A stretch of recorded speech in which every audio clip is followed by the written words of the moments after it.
Welcome to another Fasten Like Nails podcast. I'm Mark Hamby, and I have some special guests in the studio today. I have Pastor, or I guess you're not pastoring right now, you're Professor Colin Smith in our studio. I don't know if that's a promotion or demotion, but thank you. Good to be here. Promotion. And also a good friend. Thanks for being here.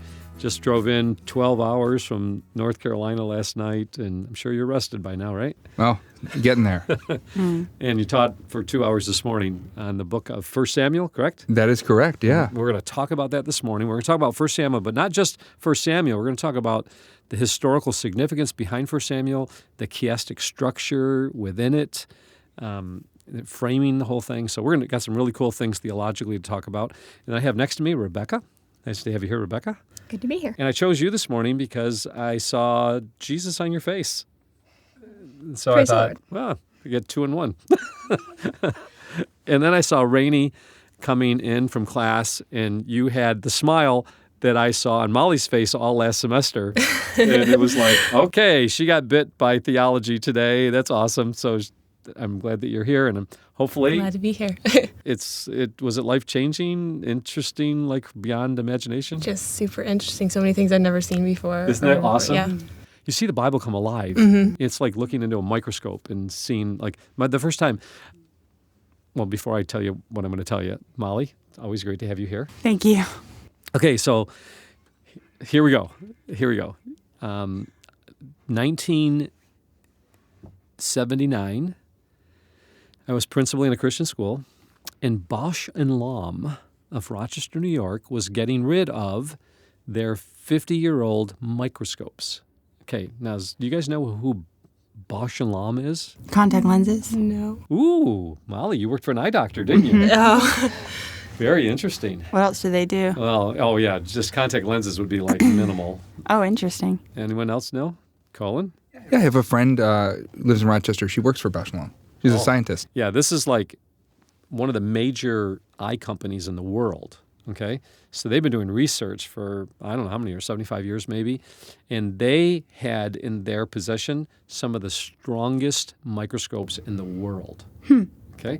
And they were updating everything, and they were getting rid of, selling their microscopes like for thousands and thousands of dollars. And I heard about it and sent them a letter, and they gave one to us for free because we were a nonprofit educational institution, our Christian school. They gave us not just one, they gave us 5 of them. And the very first time me and the kids looked into this microscope, unbelievable. We could put a leaf under it, and it was like going into the universe. It's the only way I could describe it. It just kept going and going and going, and there's things living inside of this thing. It was like, this is amazing, And so that's how the Bible is written, isn't it? It's infinite. It never ends. It just keeps getting better and better. The poetry, the music, the structure, the beauty. Oh, it's just not just what the Bible means, but how it means it. Okay. So we're going to just kind of take a breather here, and we're going to look at the historical significance of 1 Samuel. Colin, you were just sharing some stuff about this is during the Bronze Age? Yeah. So the story of the Exodus, all the way through the Solomon's time period, is a time period in history that's really unique. Something happens that changes the world, and that's the invention of iron. And so there's this time period called the Bronze Age collapse. And during this time period, you have a time of high adventure and of lawlessness and of kingdoms. The Minoan kingdom disappears. You have Greece, they're called the Greek Dark Age. The new kingdom in Egypt collapses. When the Iron Age begins. Yeah, and so you have all these kingdoms collapsing and falling in this dark period of history into which you have high adventure. Things like the Iliad, the Odyssey are written. In India, you have amazing epics being written. You have all of these adventures and all of these times, and it kind of fits the period is just, it's almost like the Wild West, but the entire world is that way. Wow. Kind of something similar to what's going on today, only in the reverse. There's not extraordinary things happening. There's a lot of fear setting in, but it's affecting the whole world right now. Yeah, I would say the invention of the internet and the smartphone and computers has brought on this time of lawlessness. I mean, we all remember a time not so long ago when the internet was lawless. And there was all this stuff going on, and there's trying to get it under control and manage it. But, we watched whole nations fall because of Twitter. Wow. People were able to coordinate protests because of Twitter. And you see whole nations fall one by one like dominoes. So very similar in the fact that new technology brings about an overturning of society and totally overturning the way people live their lives. So I had heard from your dad 25 years ago at least. He was teaching that the bronze was made of copper and tin. Yep. Okay. And up near Russia, there was a famine, and the people started to migrate. And as they started to migrate, some wars and factions started to occur, and the mines started to shut down. There was no more tin being mined. Yep. And so there was this, when the loss of tin occurred, they couldn't combine the tin and the copper. And so the Bronze Age, that was when the Bronze Age started to cease. Is that? That is true, yeah. Okay. And you got to understand, too, what happens is you've got these Philistines that come in from the outside. And I've talked about this before, but genetic research on them shows that they're actually European. They're descendants of Jephthah. So you always have in the Bible and in other stories, invasions always come from the outside and from the north.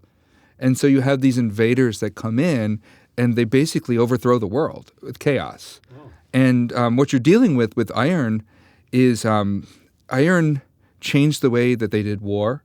Have you ever seen a copper sword hit an iron sword? The copper sword just wraps right around it. Iron pokes right through any type of bronze armor. But in addition to that, there's advances in agriculture where the populations are booming. So if you can picture the Philistines, this is why so few Philistines could accomplish so much, because their iron was so valuable and their armor was so much better. So that's why it's just changed everything. Almost like today, so few people can have so much of an influence over the entire world. Yeah, if you look at the death tolls in a war like, say, World War II or Vietnam versus like Iraq and Afghanistan, you see medicine, advances in weaponry, and the way we do war, we have far fewer casualties. War has changed so much and so drastically. But agriculture, if you have an iron plow, you can plow so much more land, so much quicker, so much better. So the population was exploding. And this is part of why the Philistines had to attack, because the Hebrews were multiplying, which is a very similar story to what we find in Egypt. Wow, interesting. Okay, so here we come. We're on the scene. The Philistines are attacking, but Israel is multiplying at a fast rate. And now all of a sudden, Israel, when you come to 1 Samuel, Israel has crossed the Jordan. They're in the land already, and they don't have a king yet, right? No king. Okay, but they want a king. Yep. And David's just a little kid at this point, right? Or a teenager maybe? Yep. Okay, so take us from there. What's going on? Set the stage for 1 Samuel. So the Hebrew people migrate into the land, and Joshua leads them. And Joshua and Moses were sort of like warrior chieftains. But there was no monarchy. There's no succession. So you had a judge who would be raised up from the people, and he was led by God, and the Spirit empowered him to do fantastic things. But when he was gone, there was no one. And the basic structure of society was called a kinship structure. So you had your families, and then your family's extended family was a clan, and then beyond that you had your tribes, and the tribes had elders. And the elders would rule everything. And so elders would handle local disputes and all of that, but they weren't fitted militarily to handle someone like the Philistines. Sounds like the church. I'm just kidding. Well, so you have these judges who are elected from the tribes who come up. Gideon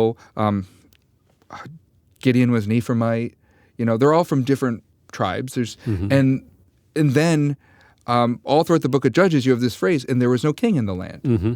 And when you look at the book of Judges, the most likely thing is the stories were recorded as they happened, but they weren't finally put down into a scroll and finally cemented until probably the time of maybe David or Solomon. And that's why you see these phrases, there was no king in the land. It's what we call an apology. And that's not saying sorry. What an apology is, it's like the word apologetics. which means a defense of the faith. So an apology is something that is defending something. So they're almost defenses of why we have a monarchy. So if you can imagine being an enslaved Israelite who is working in a mine for Solomon, thinking, this is nuts. Why am I not? I'm an Israelite. Why am I doing this? Well, let me give you the book of Judges. This is what happens when you don't have a king. Let me give you the book of Samuel. This is what it was like without a king. You know, kings give us a standing army. They give us public works projects, taxation. We get literature, art. We get a capital city. Unless you have an evil king. Unless you have an evil king. But a lot of it, what we see in Judges and in Samuel, is an apology for the monarchy. Wow. Okay, so if Solomon wrote that, that makes sense. We don't know whether he wrote it or not. I don't think Solomon wrote it, but it would have been written during the time of Solomon or David. Oh, interesting. Okay, so now you got this apology, this proving as to why society works the way it's supposed to work, if it's done in the way that God has assigned it. Yeah. But God didn't really want a king, though, did he? Well, that's where God knows and he plans, and he also knows what we're going to do. So we read in Samuel that God's intent is for them to be a theocracy. Right. And they want a monarchy because they want to be like the other nations. Right, yeah. And what a king brings is very specific. He brings a standing army, taxation, monumental works projects like aqueducts or agricultural projects, large palaces and large citadels for defense. And basically, the Philistine problem was going to take 2 or 3 generations to solve. They weren't going to solve it with just a judge. So one of the problems is you need a standing army to fight someone like the Philistines. And that means you need to get iron, you need to amass an army, you need to train them, they need to be professional. That's where Saul comes in, where he starts to amass the army. Yeah, so really the people saw the need for it, and the extra biblical accounts are one way or the other way. So some of the early writings are it's bad to have a king, somewhere it's good to have a king, but where the Bible falls in Samuel is that God wanted them to be a theocracy. They wanted a king, but he gave them a king.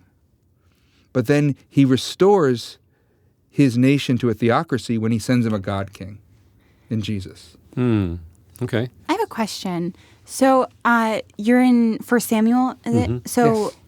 is that during the time of the book of Judges, or It's is right that after. Okay. So Samuel's a unique character. We talked about that. Samuel is a judge. Right. Like Gideon is a judge. Ehud. But he's a warrior chieftain. He's the last judge, but he's also the first prophet. He's the last judge? He's the last judge, first prophet. Because what happens is the office of judge is a warrior chieftain in charge of the military. You're in charge of wars, but you're also a judge. You're also talking to God and making judgments on behalf of God, and you're speaking for God. So when David or Saul and then David take over the military end of things, you get the prophets who now speak for God to the king who handles the military end of things. So- and then you get Jesus, and he doesn't need a prophet because he is a prophet. He doesn't need a priest, he is a priest. Oh, wow. He is the king. He's all 3 in 1. He's everything. It's all merged again. So Judges was the emergence of the kings, and then Yes. now this is the end and segueing into So Judges prophets. was going from the time of Moses and Joshua, which is tribal, chieftain, warlords, they're called judges, into the time of king. Judges ends right before Okay. Samuel. So the last judge is probably the most chaotic person in the Bible as far as it's Samson. Oh, yeah. But Samuel and Eli are judges. They're judging the people. And so what you have in Samuel is you have a judge. And then he turns in, he's a judge his whole life. So there's this overlapping where you have a time where there's a judge, a warrior chieftain, who also has a king who is essentially a warrior chieftain. And they're occupying the same space. That's so cool. I didn't realize that. Okay, so let's look at the whole book now. Let's look at it from a holistic approach. How does the whole book teach us not just what it means, but how it means it theologically? So give me a picture. Give the audience a picture of 1 Samuel in its entirety. Ooh. So you have to look at the book of 1st and 2nd Samuel, and I believe they were written together. Okay. I believe it's one book. Oh, cool. I think we've divided it up for many reasons, but I think it's one work. Mm-hmm. And I think it's one standing work. And there's many reasons for human reasons. There's the layers that the book covers. There's military stuff that's awesome. There is this really great interaction between characters, beautiful pictures, this wonderful repeated theme of father and son, father and son. You got Eli and Samuel, and Samuel has to overcome his fear in order to succeed and take over the role from Eli. And then Saul, who fails, Samuel, who's like a father figure, then David, who Saul's his father figure. You got these wonderful relationships back and forth, these really beautiful pictures. You got this literary structure that's amazing, and it's a really strong apology or defense of the monarchy. That's what I want to hear. What does this framework look like? So this is my way of breaking up the book of 1 Samuel. I have it broken up into a chiastic structure. First and second define Samuel. chiastic structure for listeners. Okay. Well, Mark, can you define it? Okay, so the Greek letter chi is kind of like an English X, and how they would write is they would write on both sides of this letter X, let's say. So if you're writing on the left hand, hand of it, and then the right hand of it, then this is as you trace it down to the center, there's a crossroads, something centers. There's a middle point. And if you keep going, it crosses and goes the opposite direction. So now you got the bottom hands or the bottom feet. And so what's being written, how it's being written, is they would put identical words or phrases or themes in this framing device, this letter X or letter key, and you would see how it all fits together. Not just what it means, but how it means it. And so these identical words, themes, phrases are on one end of the X down to the bottom end of the X, the same thing. So it works like in reverse. And in the center, there is the major theological theme, the meaning of the text. And so if you look at 1 Samuel as it's written chiastically, or in this chiastic structure, we should be able to find what the main theme of is in the very center. And we talked about it earlier, Rainey, and you gave me a multiple choice. Remember? Yes. Okay, and now that I know the answer, I would like the multiple choice again. Is the middle of the book of 1 Samuel, is it, what was the first one? David spares Saul. David spares Saul. That's A. B. David and Goliath. David and Goliath. C. David and Abigail. David and Abigail. And D. David and Absalom. Okay. Yes, okay. Okay, so here we go. Which one is it? Molly? A. David and Rainey? David and? Spares Saul. David spares Saul. B. David and Goliath. C. David and Absalom. Or D. David and his son Absalom. Which is this? You said Absalom twice. What I said Absalom choice? Oh, dear. I'm guessing it might be Absalom. Doesn't David do that? Absalom. That's a framing device. Okay, so Molly, you're on the spot here. Okay. Which is the center of the book of Samuel? Okay, so my gut instinct is not Goliath because that seems like it'd be in the beginning. And so David spares Saul. No. Close. No, it's not. Denied. You're so graceful. Okay, one more chance, Molly. Was it Absalom? No. You got now? Was it the one that you didn't say? You're now going to... I'm guessing it was D. No, it was C. It's C. C was Absalom. No. Well, Was it? I am stupid person. Maybe it wasn't. Didn't I say David and Abigail? You did, I think. Yeah, that was C. Did I miss it the second It was time supposed around? to be C. So it was Abigail? It's Abigail. Okay, why? Ah, good It is. question. David and Abigail is the center of the chiastic center of the book of 1 and 2 Samuel. That's amazing. And Okay, it's why? totally unexpected. How many pastors preach on 1 Samuel 17, David and Goliath? Or maybe David sparing Saul, if you're lucky. But how many people preach on David and Abigail? Not very often. And kind it's of the awkward. center of the book. That just shows you how much biblical illiteracy is out there. Yeah, but why? I mean, So he's taken a second wife. What in the world? I know. And it's amazing that would be the center. That wouldn't be what I chose. No. If you're Solomon, and you say you commission me to write a something Legacy. something that I can write that says this is why you need Solomon. Would I come back and I say the center of the book is going to be your dad marrying some random gal who's married to a fool? That's crazy. That is crazy, right? That's insane. What in the world? But that's what it is. Okay. This is why the Bible is so unique and unexpected. Wait, can you imagine Solomon like getting the text back going like, what on earth is this? Oh yeah. Well, the crazy thing is it works in its insanity when you read it in context. But let me give you the chiastic structure. Back up, yeah. Okay. So let's work from the outside in. So 1 Samuel. And remember, everyone, we're looking at this letter X or the letter key in Greek from both the top to the bottom, and they exchange. We're working our way to a central point. Okay, got it. So the book of 1 Samuel begins with Samuel, who is succeeded by he succeeds an elderly man, Eli. Right? He takes over for him, and that's the first 7 chapters of 1 Samuel. Well, at the end of 2 Samuel, you have a story of Solomon who succeeds an elderly David. And that's why I believe it's written during the time period of Solomon, because the story stops when Solomon begins. And then, so after the story of Samuel taking over for Eli, you have a story of Saul failing. Saul's many attempts at being king, and he fails, falls on his face. Well, paralleling that is on the other end of the book, you have David failing.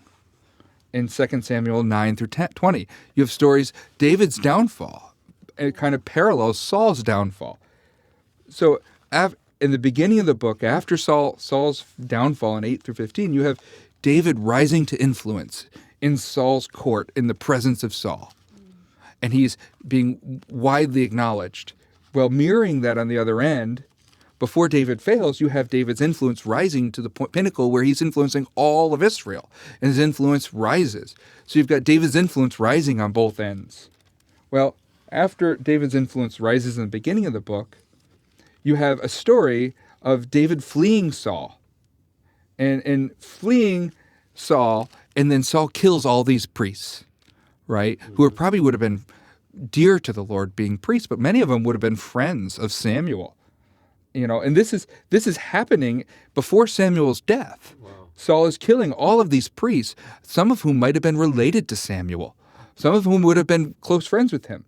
Well, the parallel story to that is when Saul and his own friends are killed. And David goes through grief over that. And he's torn because this is his enemy, but also it's his father figure. And he writes this beautiful poem about it. So those are parallel passages, because what Saul does to the priests at Nob, he gets paid back for tenfold at Gibeah when he's slain by the Philistines. And he's slain by his own hand. In both instances, someone's dying at the hand of Saul. It's other people the first time. It's him at the second time. Oh, you mean he kills himself? Yeah. Whoa. And so then you have, after the story of of Saul slaying the priest at Nob, you have the story of David saving this city of Keilah, and he saves it in 1 Samuel 23. The parallel to that is David saves all the cities in Judah in 1 Samuel 27. Right? Now we're getting closer to the center, and this is where the chiasm becomes more apparent. You have in 1 Samuel 23 through 24 a story of the Ziphites betraying David, ratting him out, and Saul pursues David to kill him, but the end result is David sparing Saul's life. Then once again, the Ziphites betray David in 1 Samuel 26, and the same result. Saul goes to kill David, and David spares him. Those are parallel passages. And right in the center of that, you have a story of David, Abigail, and Nabal the fool. Why? Because wisdom and ruling go hand in hand.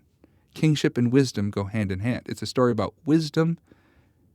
And how did David behave wisely when he went out? Because of her, though. And Solomon was known for his what? Wisdom. Wisdom that he got from his father David. Oh, interesting. So it's a story about wisdom and foolishness and behaving wisely.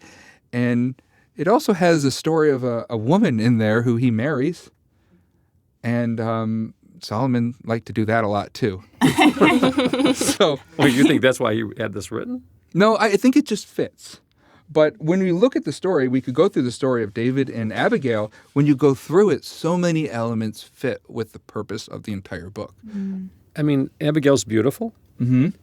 and she's wise, Mm-hmm. which is interesting because wisdom is personified as a female. Yep. Okay. But what's interesting is that she's married to a fool. So how did she get herself in that situation? Maybe it was arranged. She didn't have a choice. Mm-hmm. But it's interesting that both wisdom and folly or foolishness are together, and then he gets killed, and then she ends up with David. Yeah. So what do you mean? Yeah, what does that mean? Well, the idea here is that, how do I say this? This is a story that depicts David at his prime. And all the things you love about David are there in this story. He's clever. Mm-hmm. And his adventures and his foibles and his exploits, in his rise, there's a certain humility and charm that goes with wisdom. And the only person who has that humility and charm paired with wisdom that we see comes thousands of years later in Jesus. Hmm. And so what you see a person who's humble, who's charming, and who understands wisdom. Okay, tell me if I'm going too far with this, but I just got this. I've got the goosebumps, actually. So David takes her as his wife. She's now widowed. She's, her husband dies. David takes her in, he protects her. Okay? Mm-hmm. I mean, this is going too far, so we're not going to even think this is accurate, but I just like the thought that it's kind of like Jesus taking us in and protecting us as the church. We're part of the world. We've been with the fool all this time, and now he's redeeming us. Mm-hmm. I don't know. What do you think about that? Well, she's definitely wise. Mm-hmm. And he's definitely wise. But she's been with this fool all her life. Yeah. It's interesting because as I'm hearing this story and stuff, like it could have been a really terrible situation if David hadn't listened to her. And so it's like, which one is he going to choose, like folly or wisdom? Yeah. And so she comes and she represents wisdom. And then you've got Nabal, who is the fool. And so the temptation is to repay foolishness with foolishness. But instead, he's listening to her and he's making the right decision based off of that influence. Okay, Colin, Molly, Rainey, Rebecca, Colin, this is huge. Stop. Colin, maybe this is not a story about, the center might not be about David and Abigail. The center might be about wisdom and folly. Mm-hmm. Wow. Because that's what Solomon's all about. He's the one that really oversaw the wisdom books. And the wisdom that Solomon got didn't come from nowhere. It came from David, his father. Mm. Whoa, my son poems, chapters 1 through 9 of Proverbs. Yeah. My son, hear the instruction of your father. Yep.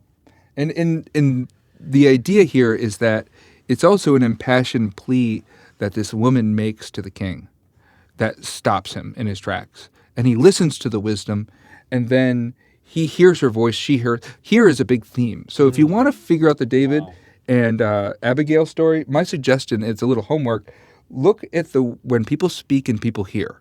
Every major turning point in the book of Samuel has the words obey, hear, or listen. And that's actually the meaning of the book. That's the key word in the whole book. Shamuel means to be heard by God. And this is a book about people who were heard by God. And so this is a story about David hearing her request and being heard by her. And then when David hears that Nabal's dead, he blesses the Lord. It's the same words used in Proverbs 1 through 9 of the 12 my son poems, or the son instructions. Yep. Listen, my son. Hear, my son. Mm-hmm. Obey, my son. Yeah. Wow. And in this case, wisdom is exercised by David. He has the power of the sword, and he relents because of wisdom, which is what you want in a king. He had to make a decision. He first was going to go and defend himself, defend his, his pride, his name, and she. Well, that's what you want with wisdom. You want the kind of guy ruling you who wisdom can stop him in his tracks. Wow, that is so. Did you guys learn that in class? We talked about it some. Oh, you did? A little bit. Because I'd like to think this is a new creation at this moment. This is Solomon practicing wisdom in all that he does. The stories about, them bringing a baby to him. Wisdom stops him in his tracks, and he listens to her voice. This is what you want in a king. Wow. Okay, so this is pretty amazing. This is part 1. We're going to probably do 2, 3, or 4 parts to the story of 1 Samuel. So this is a great beginning. I'm so excited to continue this, Colin. Thank you so much. Thank you for your study in the Word. Study to show yourself approved unto God, a workman, right? That's what this is all about. And I hope those that are listening, there's so much in the Word of God. It is like the Bosch and Lomb microscope. It goes forever. God created the heavens, the stars, and the universe. And if you look at it through, a Hubble telescope, it's amazingly gorgeous and beautiful. It's the same way, the other way around, looking through a microscope. And that's how God's Word is. It goes both directions. So the deeper we dig into it, the greater the beauty that we begin to see. And I hope that people will be inspired today by this beginning podcast of 1 Samuel. So thank you for listening again to Fasten Like Nails, where we're trying to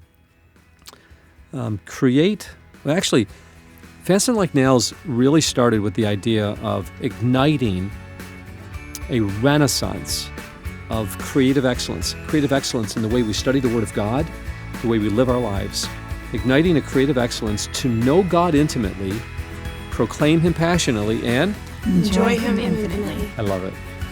We look forward to spending more time with you again in Fasten Like Nails. God bless.